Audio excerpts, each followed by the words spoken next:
Hello again. A wave of bombings in Iraq has killed at least 75 people in Baghdad and the northern city of Bakuba. Worst attack saw 18 people die when a suicide bomber blew himself up at a funeral procession.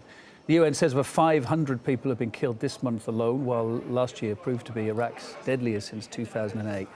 There's a continuing standoff between the Iraqi army and al-Qaeda-linked militants who've been in control in the city of Fallujah for more than a week now. On the line, we've got human rights campaigner, members of the Brussels Tribunal on Iraq. Hi there, thanks for being with us, much appreciated. What would you say is behind this unprecedented level of sectarian violence then, and who's to blame? Well, definitely the US-led invasion of Iraq is to blame. Oh, we appear to have lost the sound to you there, madam. As you know, in Iraq there was no violence, such violence, before the invasion and the occupation of Iraq. Okay, do you hear me now? We can, yes. If you carry on, that'd be great.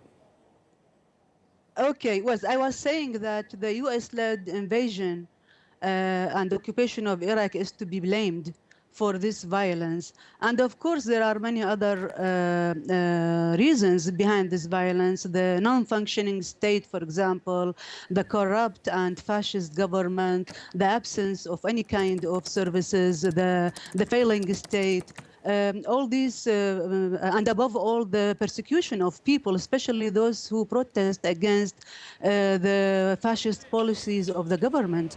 All these together are behind the escalation of violence.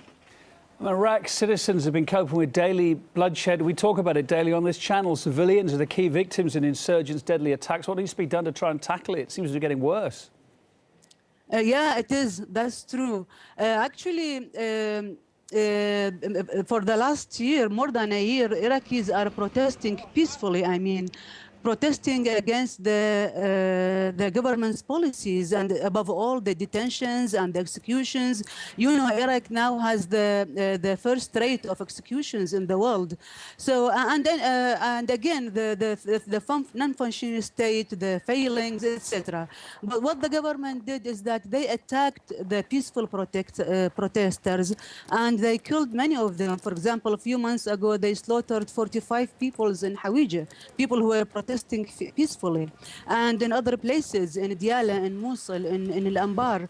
All these killings, yes, Iraqis are trying to cope with this violence, but simply the government has to stop persecuting the people. Now, the Iraqi PM's warning, isn't he, of the against the creation of evil statelets, as he put it, that would wreak havoc with security in the region and in the world. They were his words. Do Iraqi authorities have anywhere near enough resources, though, to fight an emboldened al-Qaeda on their own? Well, this is another lie. I mean, there is no chance. There is no any chance of Islamic State to be created in Iraq, simply because the Iraqi people themselves are against this. They are actually now fighting the Islamist State in Anbar or in Diyala. The Iraqi resistance, the Iraqi revolutionaries, the Iraqi fighters are against these people. So we are here talking about a triangle of violence, of people who are fighting. So the Iraqis themselves are against this Islamist. There is no such a scenario, and this is just a lie that the government is sending out to get more support from the outside world, to get more arms. And surprisingly, many states actually are really supporting this fascist government against its own people, instead of supporting the Iraqi people themselves against this occupation-installed government. So there is no such a thing. This is a lie.